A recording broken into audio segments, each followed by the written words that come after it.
Que estamos de regreso aquí en Ángulos. ¿Qué te parece esta postura que ha expresado el PRD, Jorge?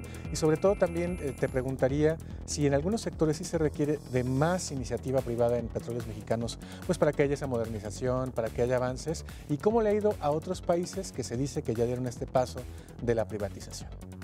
Mira, bueno, yo comparto, digamos, en la parte sustancial los planteamientos que hace el Partido de la Revolución Democrática en este tema en particular, porque efectivamente lo que estamos viendo son modificaciones en torno a medidas neoliberales, ¿no? Es lo que hemos venido teniendo desde hace 30 años en el país, y por lo menos en el caso de México, lo que ha pasado es que todas las promesas neoliberales no se han cumplido, porque la promesa era tendremos más desarrollo y además habrá mejores y más baratos servicios. La realidad empírica del país dice exactamente lo contrario.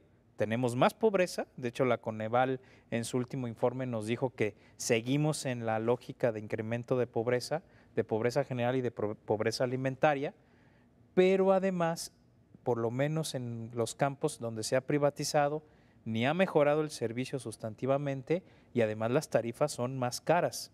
Digo, solamente por citar el tema de los bancos o el tema de las carreteras, donde la privatización no mejoró los servicios e incluso luego terminamos pagando doble porque en estos sectores muy en concreto, luego el Estado tuvo que entrar a rescatar los grandes fraudes, ¿no? ¿Qué fue lo que pasó con el FOBAPROA y lo que pasó con el sector carretero también? Así es. Entonces, digo, por lo menos en la experiencia empírica en el país, estos argumentos falaces de que va a mejorar y se va a abaratar no ha sucedido.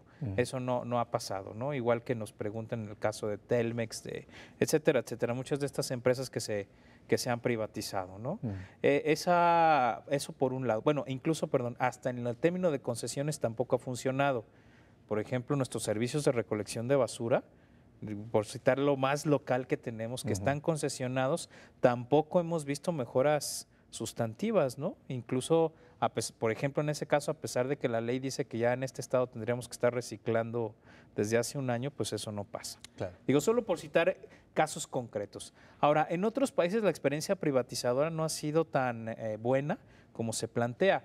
Una de las cosas que he visto con muchos defensores de la reforma de Peña Nieto es que dicen, pues veamos el caso, por ejemplo, de Brasil, ¿no? Donde la privatización sirvió para que Petrobras se convirtiera en una gran empresa. Es cierto, pero ahora, por ejemplo, en ese caso particular, Dilma Rousseff está retrocediendo. Dijo, ¿sabes qué? Esto de haber abierto tan ampliamente el espectro de esta empresa, pues no nos está ayudando y están echándose para atrás, ¿no?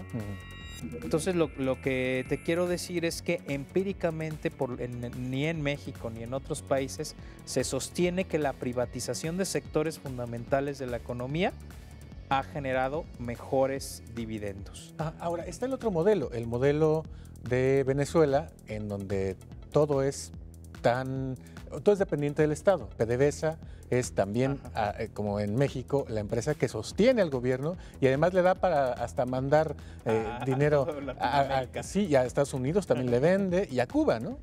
Claro, lo que pasa es que Venezuela tiene una situación muy particular y es que sus reservas son enormes. Es el país que más reservas tiene en el continente. Y muy poca población. Exactamente. Es decir, ahí es un caso distinto al de México, ¿no? Porque, digamos, tienen petróleo para dar y repartir y entonces pueden darse ese lujo. En caso de México, no. Porque además lo que estamos viendo es decrecimiento de la empresa.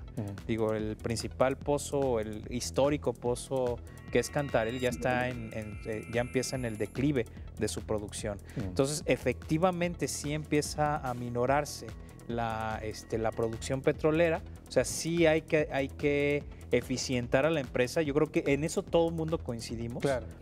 Pero, como bien decía Guerrero Fausto, pues la manera en cómo se va a hacer esta modernización es donde está el debate, y yo sí coincido que lo primero que se tendría que hacer es bajarle esa carga fiscal a Pemex y, claro, que hacer una reingeniería institucional.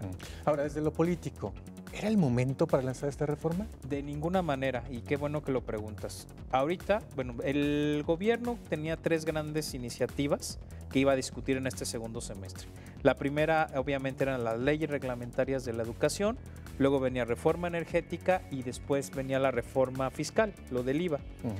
lo que estamos viendo es que son reformas muy debatibles, van a tener mucha oposición, y el haber encimado en un solo semestre debates tan grandes y además con tanta movilización social, me parece que es un error político.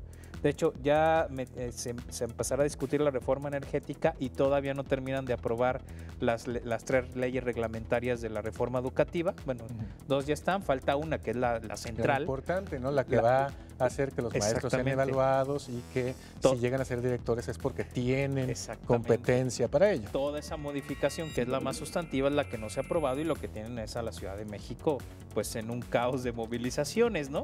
Entonces, imagínate tú esa reforma inconclusa, y después viene la energética, que seguramente va a generar un gran debate y gran confrontación y movilizaciones, y después que estés debatiendo hacia final del año el IVA, pues lo que tienes es un amontonamiento de debates muy importantes. ¿En ese sentido ya el pacto fracturado? Yo creo que todavía no, aunque si se radicaliza el tema de reforma energética, yo creo que la base del PRD va a presionar al grupo de los chuchos, que es el que controla la cúpula del partido, a salirse del pacto. Ahora, en cálculo político, estas reformas, que son constitucionales, no hay que olvidarlo, ¿salen solo con los votos del Partido Verde, del PRI y del PAN? Mira, según yo no salen, porque en la Cámara de Diputados el bloque de izquierda alcanza a ser un poco mayor de 1/4 de los votos, con lo cual no alcanzarían los 3/4 desde la última contabilidad que yo tengo.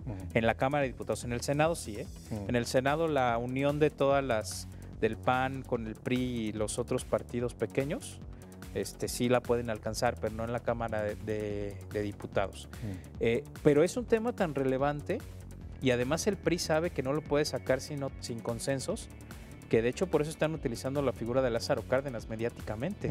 O sea, lo que quieren es utilizar los símbolos, un símbolo de la izquierda en este país, para avalar su reforma. Pero es un tema sumamente trascendente. Creo que hay un mal cálculo en términos del tiempo político para hacerlo, desde mi particular punto de vista. Y además también, vuelvo a repetir, la reforma no queda clara. O sea, sí hay... Porque he estado hablando, bueno, como ahorita Guerrero Fausto decía también, es una cuestión tramposa. Yo no alcanzo a entender, y mucha gente no lo ha explicado, qué significa en concreto la utilidad compartida, ¿no? Y entonces luego dicen, no va a pasar esto, pero luego otros se dicen, no, sí va a pasar. Entonces ahí hay también un debate poco claro, y si la estrategia del gobierno es lanzar spots, pues obviamente eso no genera ningún tipo de debate. Claro. Ahora, para terminar, otro aspecto que no quiero dejar de abordar es lo que plantea López Obrador. Lo que este país requiere son más refinerías. ¿Por qué no hacemos refinerías? Pues de hecho, fíjate que Calderón quiso hacerlas, pero ya, bueno, hubo una gran refinería frustrada. Sí, efectivamente eso puede ser una de las grandes acciones. Porque ahorita la gasolina, dice López Obrador, no sale tan cara porque el petróleo se lo llevan a otros países, lo refinan y lo regresan ya como gasolina, entonces eso sale muy caro por la transportación. Esa puede ser una, pero yo no soy de la idea de que se tenga que poner, como dicen, todos los huevos en una sola canasta. Yo digo, sí hay que hacer más refinerías, pero también hay que hacer mejor exploración, hay que mejorar la manera como se explota el petróleo, hay que aminorar los gastos de impacto ambiental tremendos que genera la empresa. Por ejemplo, esa parte no se ha mencionado prácticamente en el debate, ¿no? Los impactos locales de la extracción de petróleo son brutales, ¿no? Digo, el caso de todo el Golfo, lo que tienes es una contaminación ambiental terrible en el aire. Imagínate que vivas tú a 2 o 3 kilómetros de un mechero que está prendido día y noche, quemando gas natural, o por ejemplo, cuando sacan petróleo, lo que hacen es, como queda obviamente un espacio vacío en el subsuelo, hay que rellenarlo de algo. Entonces le están poniendo agua de mar. ¿Y qué hace? Pues eso saliniza las tierras, y eso ya no te produce. Por ejemplo, ese tipo de impactos no se están hablando en esta reforma, y también son fundamentales, porque lo que estás haciendo es generar una riqueza, pero a ciertos sectores del país los estás dejando pues en una indefensión tremenda, ¿no? Claro. Eso sin contar la contaminación de la tierra, de las aguas, etcétera, etcétera. Así es, entonces tenemos todo este tipo de cosas que tampoco se han hablado y que estarían ligadas al asunto de una mejor eficiencia en todo el proceso de producción de energéticos. Para terminar, tu pronóstico rápidamente, ¿crees que se vaya a ir por la aprobación rápida el gobierno o si va a dar, como está pidiendo otros partidos, una amplia discusión y participación de los mexicanos? Mira, yo creo que la intención del PRI y del PAN es que salga rápido. Eso lo van a intentar hacer a toda costa. Entre más rápido, menos se siente el golpe. Menos se discuta mejor y además van a decir cambiamos la reforma y luego ya nos peleamos con las reglamentarias, como está pasando ahorita en la reforma educativa. Creo que eso lo van a querer sacar a toda costa. Habrá que ver la capacidad que tenga el PRD junto con los otros partidos de izquierda para contener esa aprobación. Ahí es donde está el debate y curiosamente a esta izquierda atomizada que dejaron en las elecciones pasadas, resulta que Peña Nieto se va a encargar de volverlas a unir. Así es. Muy bien, pues gran misión esa, ¿eh? Bueno, gracias Jorge Rocha por acompañarnos y gracias a ustedes por seguirnos aquí en Canal 44 y en el 31.2 de Los Ángeles. Hasta la próxima, pásenla muy bien.